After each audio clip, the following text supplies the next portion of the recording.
Magandang hapon po muli sa ating lahat at welcome sa ating channel na Balawis Magtanggol. Sa mga subscribers, sa mga nag-react, comments, sa mga nag-likes, sa mga nagpasa. Maraming salamat po muli sa inyo. Magkakaroon din po tayo ng pagkakataon na ma-shout out, lalong-lalo na yung mga kababayan natin sa ibang bansa. Kagaya po ng Italy, Saudi, New Zealand, Australia, meron na po nag-comment galing po dyan sa ating mga kababayan sa ibang bansa. Ibabanggitin ko po kayo balang araw. Nakalista po yan sa atin. At patuloy po sana natin ipasa ng ipasa para bumilis po ang mag-like, ang dumami ang ating mga subscribers sapagkat sisiguraduhin po natin na magugustuhan ng ating mga kababayan ang gagawin natin tungkol dito sa ating channel na Balawis Magtanggol. Bueno, ituloy po natin yung mga konting kaalaman hinggil kay Dr. Jose Rizal na ating pambansang bayani. Um, Noong 29 December, bago mag-30th, which is the execution date of Dr. Jose Rizal, ay ibinasa po ni Captain Rafael Dominguez yung kanyang death sentence uh, ng alas 6 ng umaga. Pagkatapos po nito, inilipat po si Dr. Jose Rizal sa isang prison chapel, no? At magmula alas 7 hanggang mga bandang alas 10, binisita po siya ng mga Jesuit fathers na dati niyang mga guro. At natuwa nga po siya dahil dito sa oras na to ay ipinakita pa ng mga pare yung statuette ng Sacred Heart na ginawa ni Dr. Jose Rizal 20 years earlier. Kaya nagulat po siya, natuwa, namangha na ito pala'y preserve o binigyan halaga ng mga Jesuit fathers nung kapanahunan na yon. Ng bandang alas 12 hanggang alas 3 ay pinayagan pong bisitahin si Dr. Jose Rizal ng kanyang kamag-anak o kanyang ina at kapatid, no?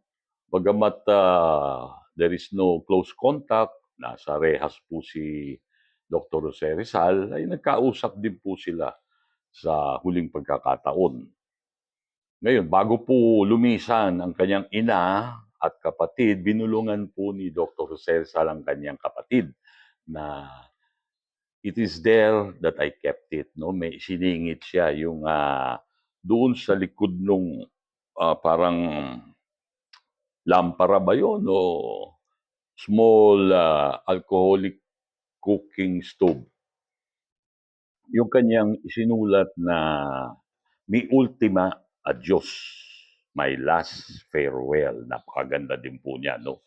Balang araw, mababasa din natin yan. Okay, so, nung mga bandang alas 4 yan, nangyari po yan, mga bandang alas 4, no?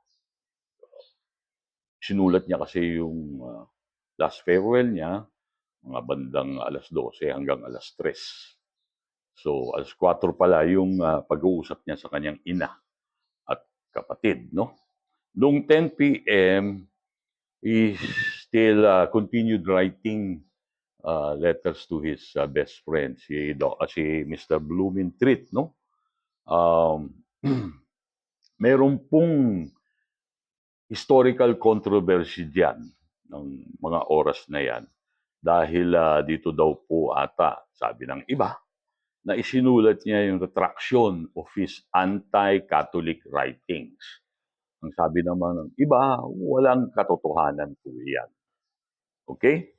So, eto na po, yung morning ng kanyang execution. So, at 5:30, last breakfast ni Jose Rizal at sumulat pa rin siya ng isang liham. Naka-address naman po ito sa kanyang mga magulang. At it was simply saying, forgive me for the pain which I repay you. Sa kanyang magulang, no? nagbigay galang pa rin siya. Yung pain, siyempre may pain po diyan.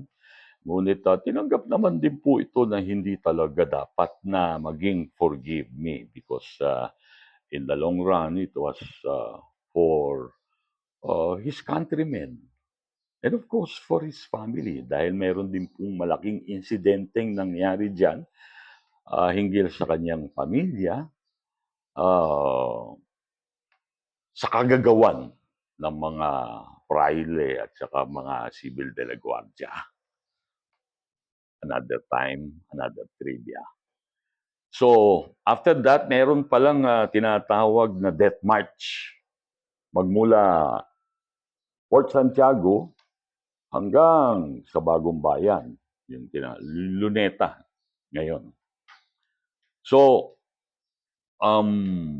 Death March po yan. Yan yung unang-unang Death March po. No? May kasama siyang dalawang pari dyan, Civil de la Guardia at siya. Nilakad po nila yan.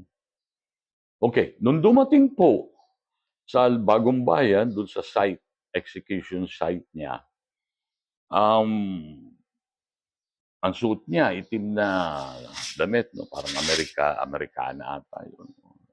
At saka itim na sombrero. So, nilagay na po siya doon sa kanyang pwesto at meron pong 8 civil de la Guardia na puro Pilipino. Ang katawa-tawa po dito, sa siguro kaba ng gobyerno Kastila noon, naglagay pa ng 8 uli sa likod na puro mga Kastila, sundalong Kastila po yan. That is just to make sure na talagang mababaril si adjust po natin at medyo lumuwag ata yung ating portrait dito. Ayan. Maganda po kasi makita natin to dahil ito ay isang pangarap. No? Pangarap ko po yan na after this vlog ay the next would be explaining this symbolism na finally, pag na-explain po natin yan, yung pangarap ko no, na matagal din naman, na naging pangarap, na matagal ko rin naman binaliwala. Pangarap lang. So, after that, ibababa na po natin yan. Dahil hindi po ang pangarap ko ang mahalaga. Ang mahalaga po ay ang pangarap nating lahat na tayo din ang makapagbibigay katotohanan. Meron po ako diyang naisulat. Ang pamagat po Omnia Mutantur. Ang ibig sabihin, we are changing with them. Sa huli, nos et mutamur in illis. And we are changing with them. Napakaganda po niyan. It regards about commonality of reason. Okay? Painit po yan ng painit. Doon sa, meron tayong unang isinulat. Babasahin ko mamaya.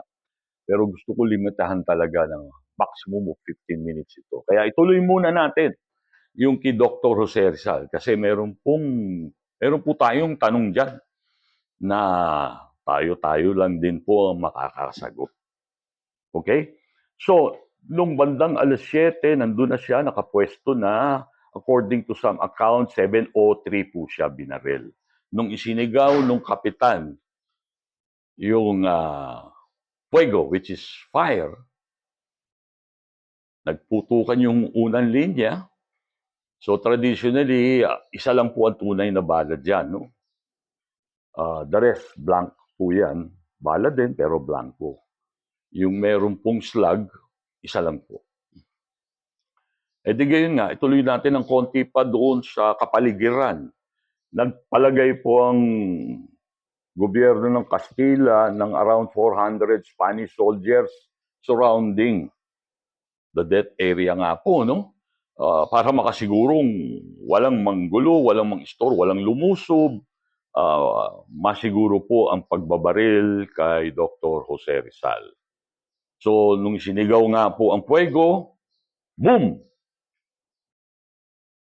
Bago po niya, nakiusap muna si Jose Rizal pala na humarap. Pero sinagot siya nung kapitan na para sa mga traidor, nararapat lamang na nakatalikod. So, nung pumutok, pinilit po ni Dr. Jose Rizal na humarap. Ano ang kadahilanan nito? Unang-una, sinasabi niyang hindi siya traidor. Pangalawa, gusto niyang ang huling makita niya ang napakagandang liwanag, ang kalangitan. Rather than kumbaga, pag ano ng bagsak niya, kung dito galing ang baril, rather than lupa ang makita niya. No? So gusto niya makita yung yung the heavens, the bright morning sunshine. Napakaganda nga naman, no? Nagawa niya po yun. Sa pilitang inikot niya yung sarili niya sa pagputok ng baril. So sa taas po siya nakatingin. Okay. Ang final act of defiance niya po is, yun na nga, when he mastered all his strength to face up. And then, yung firing squad pa, yung main body, ito yung role ng kapitan, no? Upon the execution nga, pumutok, preparen, apuntin, fuego, pumutok na, no? At bumagsak na po si Dr. Jose Rizal ng patihaya, hindi po patalikod. Lumapit po ang kapitan ng firing squad at pinerform niya po ang tinatawag na mercy shot. Mercy shot po, no? There is some account, or there is a historical account na nung pinaputok po yung mercy shot nung kapitan, no? Ang tawag po dyan Trio de Gracia, the mercy shot, ay may lumabas na usok sa dibdib ni Dr. Jose Rizal. Ngayon, nung aking minumuni-muni, sabi ko, usok sa dibdib ni Jose Rizal. Usok nga kaya yun? Nung kapanahon ng noon, hindi pa naman uuso yung mga bala na katulad ngayon, na may mga delaying tactics or delaying principle. Lalong-lalo, yan po yun sa mga missiles, yung mga ganyan. Pero sa bala, meron na rin siguro ngayon, nagdi-delay at sasabog. Yun yung sumasabog sa loob, no? Pero sa pagsabog sa loob ng bala, tinatanong ko pa rin sarili ko, meron bang usok? Alam ko, nag-i-splinter lang siya. Splinter sa loob ng katawan, no, ng tao. Yan nata yung tinatawag, hollow point. Yung mga ganyan, no? Nag-i-splinter sa loob para siguradong patay. Kahit saan katamaan, tamaan ka sa braso, sa balikat, sasabog siya sa loob. So, maraming vital organs ang matatamaan, madadali. Sa ngayon po yun. Pero nung unang panahon, wala po nun. Sigurado po ako 100%. Wala po nun. Ngayon, ang katanungan ito, historical account po na may lumabas. Hindi naman pwede sa baril ng kapitan dahil siyempre may certain distance, no? So masasabing umuusok yung baril, pero hindi. Ang nakita ko, historical account, may lumabas na usok sa dibdib ni Dr. Jose Rizal. So sabi ko, imposible na usok ito ng bala. Imposible po talaga. Ang magandang katanungan po dito. Usok nga kaya ng bala yun? O ang espiritu ni Dr. Jose Rizal? Ano sa tingin niyo po? Usok nga ba ito na aking isinabing napaka-imposible o espiritu, kaluluwa, espiritu ni Doktor Jose Rizal? Ano po sa palagay niyo? Diyan po magtatapos muna ang ating talakihin ngayon dito sa Balawis Channel. Maganda ng paganda po yan hanggang sa maidugtong po natin, ma-analyze po natin yung kasulatan ni mga sulatin ni Dr. Jose Rizal, particularly yung No Limit Tangere, at maidugtong po natin yan doon sa sinasabi kong Nunc Me Tangere, touch me now, ngayon mo ko salingin. Karugtong po yan nung No Limit Tangere. Sa susunod po, magandang araw po muli sa inyong lahat.